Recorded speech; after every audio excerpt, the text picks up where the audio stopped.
A masculinidade está em crise dentro das igrejas evangélicas. Dentro das igrejas evangélicas, do evangelicalismo em geral, a masculinidade ela está em crise, ela está em extinção. Está cada vez mais raro encontrar homens masculinos.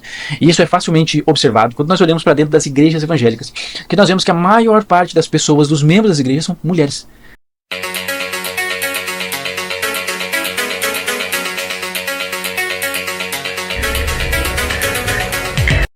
A maior parte das pessoas são mulheres. E a pequena parte ali, que são os homens, é dividida em dois grupos. Basicamente em dois grupos. Então esses dois grupos são um grupo de homens que não cresceu, que por mais que esteja com barba já, por mais que tenha talvez se casado já, tenha filhos, ainda se veste como adolescente, age como adolescente, fala como adolescente, se distrai com coisas de adolescente, vive preso na adolescência. E um outro grupo de homens efeminados, que apoiam e querem um ministério de dança na igreja, que gostam de músicas femininas, homens efeminados que são sensíveis, que não sabem receber uma repreensão ou dar uma repreensão, que não conseguem proteger nem a si mesmo, quanto mais uma família.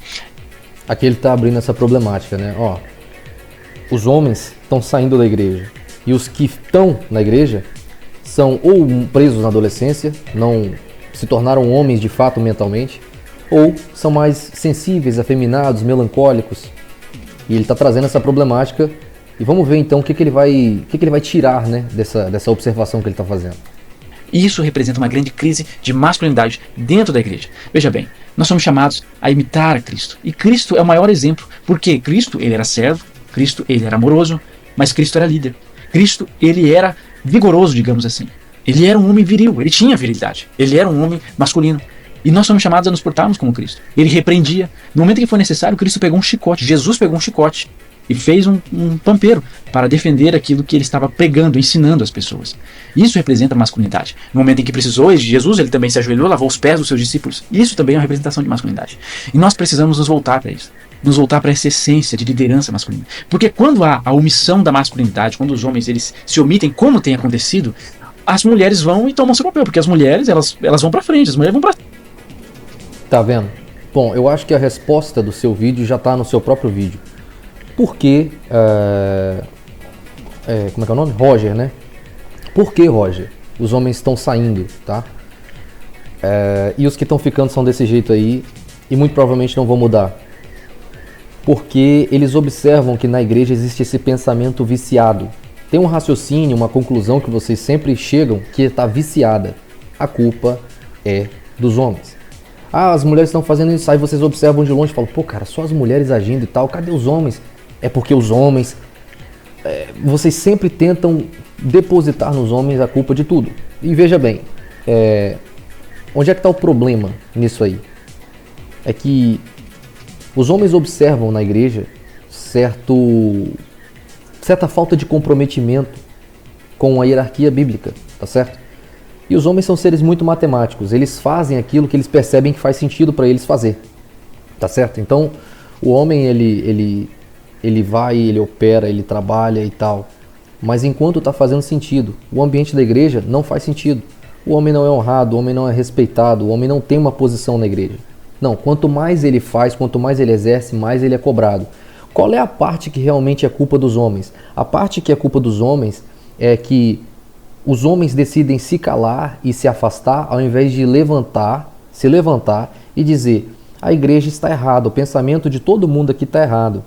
As mulheres não são obedientes aos seus maridos, as mulheres não respeitam seus maridos. Tá ligado? Todo mundo vem aqui para mostrar uma imagem de familhinha. Todo mundo vem aqui, mas ninguém sabe como é realmente os lares aqui. Imagine um corpo, sabe? Uma eclésia em que todo mundo se professa cristão, mas ninguém vive de fato o cristianismo. Entende isso ou não? Quer dizer, os homens não são os homens bíblicos e as mulheres não são as mulheres bíblicas.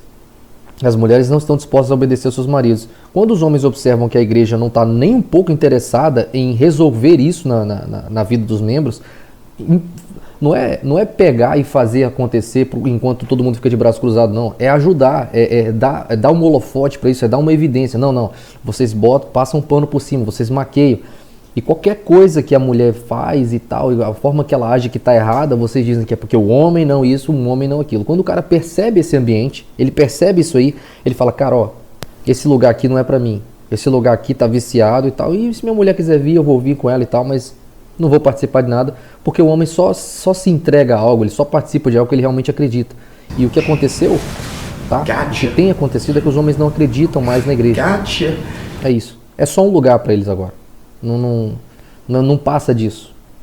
Acima, as mulheres elas estão desempenhando aquilo que é. E a culpa é de pastores, tá? De líderes, que se esses homens se levantassem, se esses homens disserem, tem muito homem na igreja que pensa assim, tá bom? Mas se eles falarem, eles sabem que vão receber uma pecha, que vão ser taxados de machistas, retrógrados, apoiadores contra fêmeas e tal, e eles sabem que toda essa pecha vai cair sobre eles. Então eles decidem não, e com o aval de vocês, pastores. Infelizmente. Então quando o cara percebe esse ambiente já montado, ele não cai. Ele só se afasta. E vocês começam a reclamar, vocês começam a achar, isso aí está errado e tal, mas não vai voltar. Entendeu? E aí você tem essas coisas dos caras subindo montanha e tal, e quando criarem uma outra viagem, os caras também vão fazer e vão continuar fazendo para ver se encontram algum sentido nessa rodinha que eles entraram. Entendeu?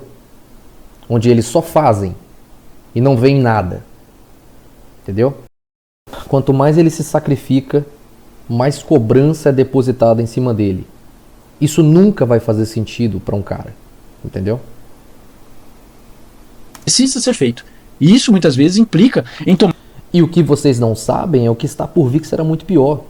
Os homens que já estão nessa roda viciada, eles são uma evidência. Para quem? Para os mais jovens. É aí que está a parada. É o que os caras falam que sempre vai piorar, porque os mais jovens já estão vendo, entendeu? Aonde é que eles vão entrar. Então, eles se resguardam muito mais. Eles são muito mais precavidos. São muito menos participantes das coisas por causa disso. Tomar o papel de homem. Muitas casas, muitos lares, quem arrasta toda a família para a igreja é a mulher. E não deveria ser assim.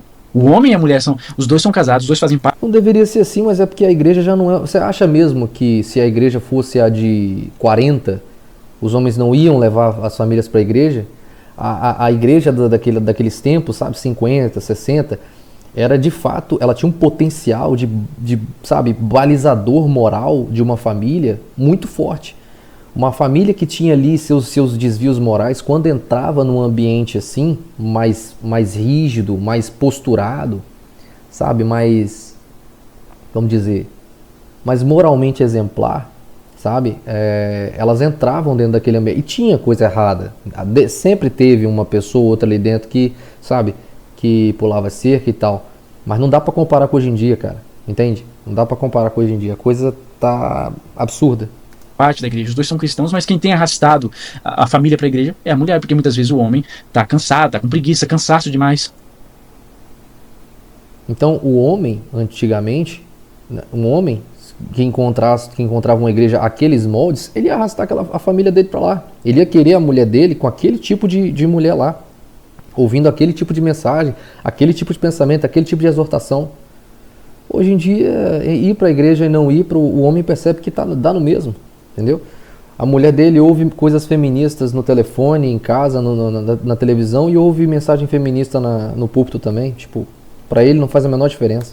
Muitas casas, muitos lares, quem arrasta toda a família para a igreja é a mulher. E não deveria ser assim. O homem e a mulher os dois são casados, os dois fazem parte da igreja, os dois são cristãos, mas quem tem arrastado a família para a igreja é a mulher, porque muitas vezes o homem tá cansado, tá com preguiça, cansaço demais. Isso representa uma crise de masculinidade. Muitas vezes, dentro da igreja, da instituição, há uma liderança frouxa dos homens, fraca. Homens que não lideram com garra, não repreendem quando necessário. Homens que não oram com virilidade, e aí as mulheres vão tomando força na instituição até o ponto de que o pastorado feminino, que é um engano... Mais uma vez, olha lá. As lideranças são fracas e tal, então as mulheres vão tomando força na direção.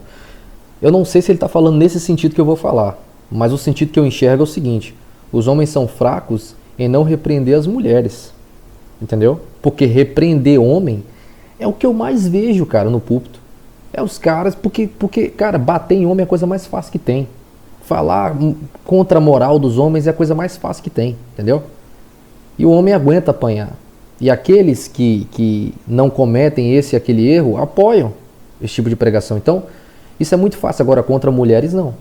Porque sempre existe aquele contraponto. entendeu? O cara fala que a mulher tem que ser obediente, vai vir aquela enxurrada de comentários, do tipo, é esse ambiente aí que cria é esse tipo de pregação que cria um ambiente fácil para a mulher ser abusada, é esse ambiente aí, é esse tipo de pensamento que minha avó foi escrava antigamente e tal. Então, os homens têm medo disso, essas lideranças têm medo disso, portanto se calam.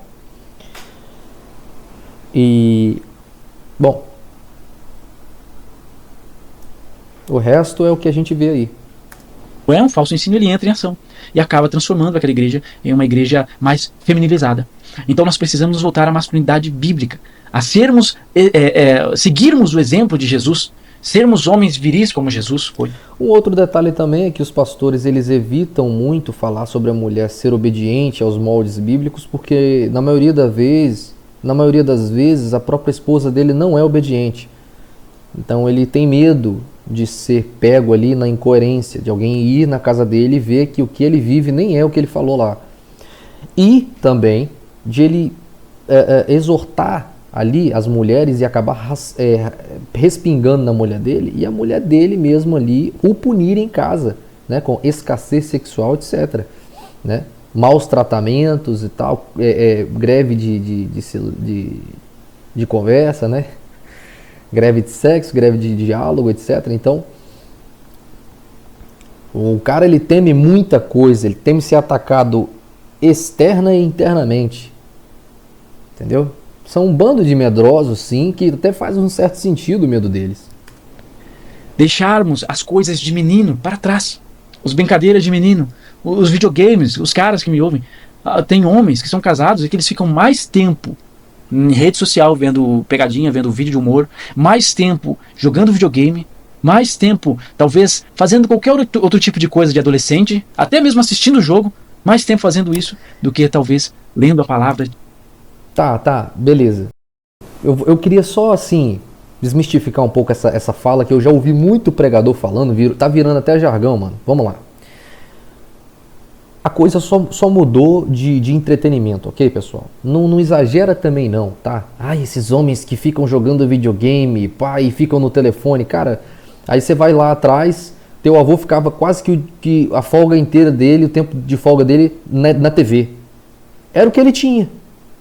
Então ele buscava entretenimento, ou então ele ia lá e ficava resenhando com o vizinho e tal, mas era isso. Então, os tempos vão mudando, o entretenimento ele vai ganhando, ele vai tendo mais opções de entretenimento. Eu não sou o cara do videogame, não sou o cara do jogo também, né? Mas vejo ali uns vídeos engraçados no Instagram e tal, converso muito em videochamada com alguns parentes e tal. Então, cara, tipo assim, independente do seu entretenimento, né? Busque sempre colocar um espaço no seu dia, né, para a leitura da palavra, mas eu diria o seguinte, não sei se eu ia falar a palavra melhor, né? Mas, cara, o estudo, você entrar em uma espécie de ambiente, grupo, whatever, que você tem a liberdade de colocar suas dúvidas e gerar debates e tal, cara, as informações bíblicas, elas entram muito mais na sua cabeça, as referências, as passagens, do que a leitura pela leitura, sabe? É minha opinião, entendeu? Eu acho que essa ideia do cara falar assim, sempre tem um tempo de leitura da palavra e tal, é importante. Mas as conversas que eu tive, depois que eu passei a ter mais conversas bíblicas, passagens fixaram muito mais dentro da minha cabeça do que somente a leitura, sabe? Textos que eu busquei em uma conversa, tô ali conversando e tal, e debatendo e tal, eu falei, aí o cara, não, porque era uma passagem tal, eu abri e tal, e a gente debateu em cima daquela, aquilo nunca mais saiu da minha cabeça. O contexto, a história em si e tal, então eu diria para você buscar mais isso. Leia, mas crie um ambiente em que aquela leitura, quando acontecer, vai entrar muito mais na sua cabeça, no seu coração, do que simplesmente abrir, colocar uma musiquinha de fundo e ficar lendo ali e tal, sei lá. É o meu conselho. De Deus, lendo as escrituras, meditando, orando. Talvez ele dedique mais tempo às coisas de menino do que às coisas de Deus. E ele se diz cristão. Mas quem disse que essas coisas são de menino? Videogame, né? O que ele citou? Videogame, celular e TV. são os entretenimentos dos dias de hoje. Acredito muito que se meu avô tivesse videogame quando era criança, meu irmão, velho, ele ia estar lá jogando. Sacou? Porque nós temos que concordar com uma coisa, né? Na época dos nossos avós, existiam joguinhos que era coisa de menino e eles paravam de jogar, que era bolinha de gude, peão, não sei o que, mas você quer comparar um videogame, aquela altíssima tecnologia e tal, e todos aqueles comandos com brincadeirinha de criança antiga? Não dá. Então, jogar, ter um joguinho ali de criança, já foi, quando os jogos eram muito, sabe, sei lá, cara, tipo... eu já não vejo o videogame como uma coisa de criancinha, não, tá ligado? Principalmente de hoje em dia. Mas é um entretenimento. E se faz bem pra mente do cara, se desestressa ele, sabe? Se ele teve um dia ruim, ele vai pra ali, joga e desestressa, vale. Entendeu? Vale. Acho que vale. Que esse homem, ele vai ser o sacerdote do lar? Como que a esposa desse homem vai ver ele como o sacerdote do lar? A pessoa que vai poder orar por ela quando ela estiver doente. Porque a postura do cara não tem nada a ver com o que ele faz no entretenimento dele, onde ele se entretém. Tá entendendo? Seja num videogame, num jogo de futebol, vendo vídeo no telefone, sabe? Vendo vídeo de pegadinha, vídeo engraçado. Vai poder interceder pela sua família. E é o que tem acontecido também em muitas casas, porque os homens eles se tornam omissos dentro da sua família, dentro da sua casa, então as mulheres vão e tomam o papel de sacerdote do lar.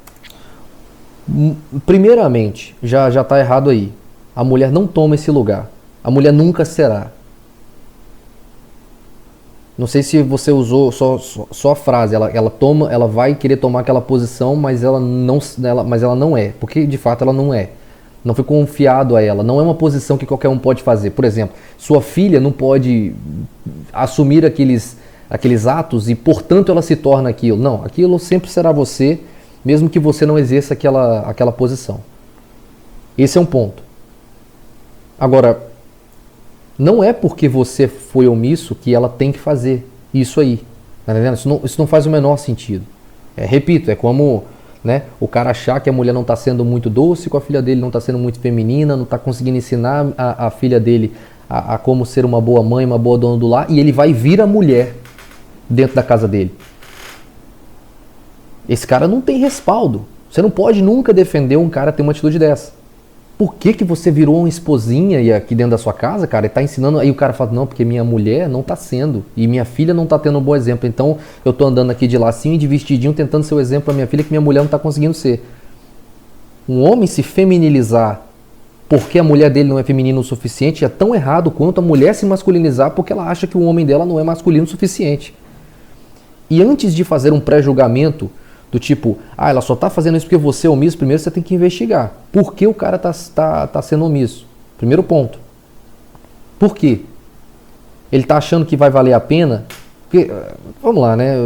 O cara vai chamar do cara ser omisso, às vezes o cara não fazer uma coisa que o cara acha que isso é idiotice fazer, ou que isso é inútil fazer, tá entendendo? Mas na opinião dele, o cara está sendo omisso. Entendeu? A gente já tem que ir aí, né, no que é ser omisso, tá entendendo? É deixar realmente de bancar a casa? Sabe? É deixar realmente as coisas faltarem? É deixar de resolver um problema que está acontecendo ali, o cara fala assim, eu não quero saber de nada disso, se você quiser você vai lá e resolve? É isso, factualmente? Ou é o cara não atender a caprichos? Tem que investigar. Tem que investigar e tem que saber o que é que está sendo tão ruim. Entendeu? E ainda assim, sempre lembrando que se está havendo um problema, há de se ir buscar a resolução desse problema e não tentar tapar esse problema. A mulher, quando ela tenta tomar essas atitudes, ela está tentando tapar o problema. Está havendo essa falta, eu vou fazer isso. E sempre será culpa dele, porque ele não está sendo. Isso é irresponsabilidade, isso é imaturidade, isso é ridículo, isso é errado. E você tem respaldos como essa narrativa do companheiro aqui, o Roger. Entendeu? Falando, porque você está sendo omisso. Investigue, busque saber. Como um pastor também, vai lá e conversa e busca saber qual é, conversa com o cara, diz pro cara, vai acontecer isso, a esposa vai acabar, depois conversa com ela e fala, por que você casou com ele assim? Que escolha é essa que você fez? Tem alguma coisa errada? Você não viu isso antes? Você não buscou saber, sabe, a essência do cara? Você não estudou o elemento antes de, de tomar a decisão mais importante da sua vida, que é morrer com ele? Gotcha. Cara, Gotcha. entendeu? Meu Deus, cara. Então quem tem que orar, quem ora pela família é a mulher. Quem ora pelos filhos, quem abençoa os filhos é a mulher. Quem ora pelo lar é a mulher. Ela toma a dianteira porque o homem está sendo omisso. E dentro da igreja, os homens solteiros, divididos nesses dois grupos, de homens efeminados de um lado e meninos, adolescentes Boa, agora é os solteiros, hein? em corpo de homens no outro. Como é que as mulheres solteiras vão encontrar um marido ali, alguém que vai proteger, que vai cuidar, alguém que vai prover? Então, Alguém que vai cuidar, alguém que vai prover. Atributos tradicionais, não é isso? Atributos da antiga tradição, que foram, como se diz, comandados por Deus na lei, tá certo? Para quem não sabe, quem é crente aí, você só é cobrado na sua igreja por prover o seu lar e proteger a sua mulher, porque no Gênesis Deus diz assim, você viverá do suor do seu trabalho, tá? Você vai comer o pão, tá? Que você vai trabalhar, você vai ter que trabalhar para ter o direito ao seu pão. Então, assume-se que a mulher, como ela tem que, Deus diz a ela que ela vai sangrar e ela vai ter dor para ter filho, e o desejo dela é para o marido dela, que a governará, vai mandar nela. Bom, assume-se que a mulher não tem que trabalhar e o pão do suor do marido dela, ela também vai ter direito a comer uma vez que ele a torna esposa dele. É por isso que existe essa conjuntura. Onde é que está o problema? É que essas mulheres não estão dispostas a obedecer a Deus nesse sentido. A obedecer a Deus na parte delas, ok? Então, elas querem um cara que vai estar debaixo dessa ordenança, que vai entender que esse é o chamado dele, essa é a posição dele, do sacerdote, do líder, que vai prover, proteger, enquanto ela não quer ser nem um pouco cobrada a servir e obedecer. Então eu devolvo a pergunta. Realmente, como ela vai encontrar um cara que vai achar que isso faz sentido? Como ela vai encontrar um cara que vai achar que matematicamente isso está justo? Não vou dizer nem favorável ou favorável para ela ou para ele. Justo.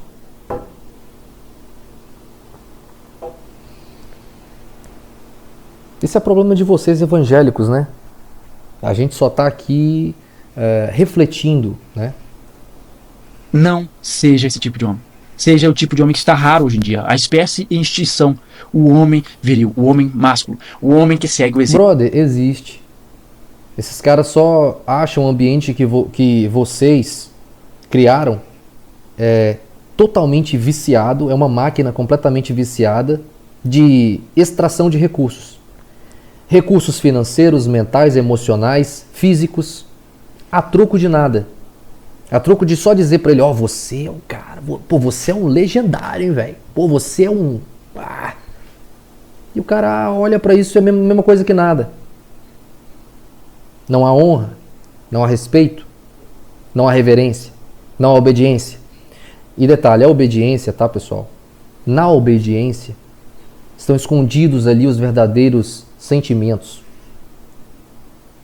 Na obediência está escondido o que é o amor. Quem disse isso foi Jesus. Ele diz, aquele que diz que me ama obedece os mandamentos. Ele traça essa correlação. Você não me ama se você não obedece. Porque na falta de obediência você revela que você tem dúvida, você revela que você não crê realmente, você não deposita sua crença, sua fé. Não, eu vou obedecer cegamente aqui porque eu creio. Eu não preciso nem ver. Mas isso vocês não ensinam mais. Então, estão saindo e que saiam muito mais. Porque longe da igreja eles podem estar, longe de Deus eles não estão. Exemplo de Jesus. Se é preciso você trabalhar... Na verdade, arrisco dizer que quanto mais na igreja eles estejam, talvez mais longe de Deus, num certo sentido. Ou seja, porque Deus se revela na verdade das coisas, nos fatos, entende? Lembra daquela passagem? Quando deixarem de glorificar a Deus e reconhecer a Deus, as pedras clamarão. O que são as pedras? A rocha, é o fato. Os próprios fatos vão jogar na sua cara, Deus é real. Jesus disse o quê? Conhecereis a verdade te libertará. A verdade, ela é dura como uma rocha, mas ela te liberta. Ela te liberta de ilusões que vão, sabe, ser como comichões em seus ouvidos, mas vão te anestesiando, vão te confortando. E quando você acorda um dia, você está totalmente imerso na mentira, nas ilusões e preso ali em uma condição de vida que, sabe, que te destrói, que não era para você estar ali. A igreja, infelizmente, já não é mais um ambiente onde você encontra a verdade. Você vai lá para ser confortado e para tentar para que você receba ali uma mensagem que te coloque em uma condição emocional melhor. Você quer sair de lá melhor, sabe? Cheio de esperanças também, o tempo inteiro. Em 2 empregos para você prover a sua família, faça isso. Faça o que for preciso. Exemplo de Jesus. Se é preciso você trabalhar em 2 empregos para você prover a sua família, faça isso. Faça o que for preciso, mas seja o homem que Deus te chamou para ser. Nós precisamos nos tornar os homens que Deus nos chamou para sermos. E os homens que Deus nos chama para sermos é a imitação, a imagem de Jesus Cristo. Talvez você aí já é crente, convertido há tanto tempo, você nem sabe como ser um homem como Jesus Cristo. Você nem conhece profundamente os evangelhos de Jesus, porque você tem sido fraco na sua comunhão com Deus. Se você é um homem fraco na sua comunhão com Deus, você vai ser um homem fraco em tudo na sua vida. No seu casamento, no seu relacionamento, na igreja. Se a igreja ela é fraca na comunhão dela, se os pastores... Pessoal, não caiam nessas ideias que muitos pastores colocam, tá? De que, olha, faz o que for preciso pela sua família, trabalha em 2 empregos e pá e tal. Porque você precisa buscar a motivação. Você está lutando para tudo isso para quê? Sabe? É para prover para sua família, para dar o que é necessário para sua família? Ou para, sabe, mimar sua família? É para aquela velha frase, né? Eu vou dar a eles o que eu não tive, né? Aquela ideia tipo, eles têm o necessário, você quer que eles tenham o necessário, ou você quer que eles tenham conforto e tal? Nada contra isso, mas saiba onde está o seu coração nesse sentido. Sabe? Isso vai te satisfazer e é por isso que você faz? Ou você faz porque pastores colocam na sua cabeça que você é menos homem por não fazer? Entende? Isso me lembra aquela passagem. Se um homem ama o mundo, o amor do Pai não está nele. Porque tudo que há no mundo, as paixões da carne, a cobiça dos olhos, todas essas coisas provêm do mundo, mas não do Pai. O mundo e a sua cobiça passarão, mas aqueles que buscam fazer a vontade do Pai viverão eternamente. Então, muitos homens vão à igreja e têm um tipo de vida, um tipo de mentalidade, e alguns pastores exemplificam um tipo de homem que às vezes o cara se enquadra e diz, esse cara não é homem suficiente, esse cara não está fazendo o que devia estar fazendo, o cara tem que dar o máximo dele, o cara tem que quase se matar, meu irmão. 3 trampos e não sei o quê, porque pá... E o cara fala, caramba, cara, acho que eu não estou sendo o que eu devia ser e tal. Mas, então assim, você vai dar o máximo de você para o mundo? Sabe? Eu acho que a sua família, no fim das contas, precisa que você dê mais de você para Deus. E não para o mundo. Entendeu? Cabe o seu sacrifício. Mas acredito que seus sacrifícios espirituais pela sua família são muito mais valiosos que seus sacrifícios físicos. Ok? Esse é o goal. Esse é o objetivo. Cara, eu tô tão longe da igreja, cara. Minha mente, meu coração, sabe, minha consciência, minhas opiniões, elas estão tão longe. Tá tão desintonizado. Eles estão aqui, eu tô aqui, cara. Entende? Já há muitos anos, já.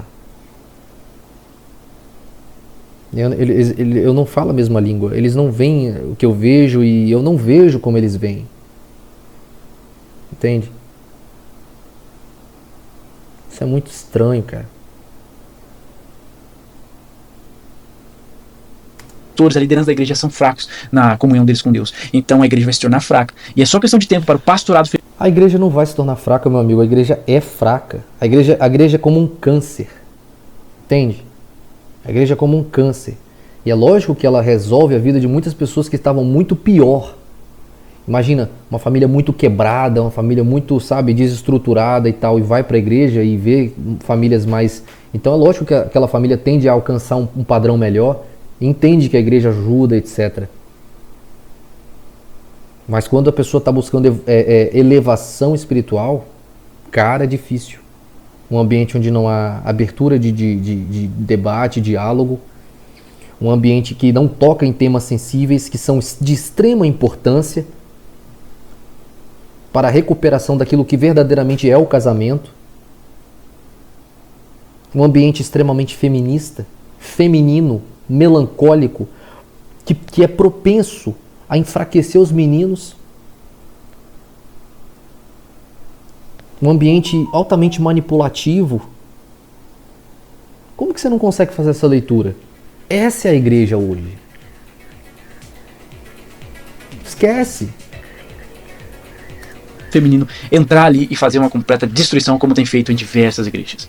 Ministério de dança, pastorado feminino, ensinos totalmente equivocados, tudo isso é resultado de homens que estão deixando de fazer aquilo que precisa ser feito.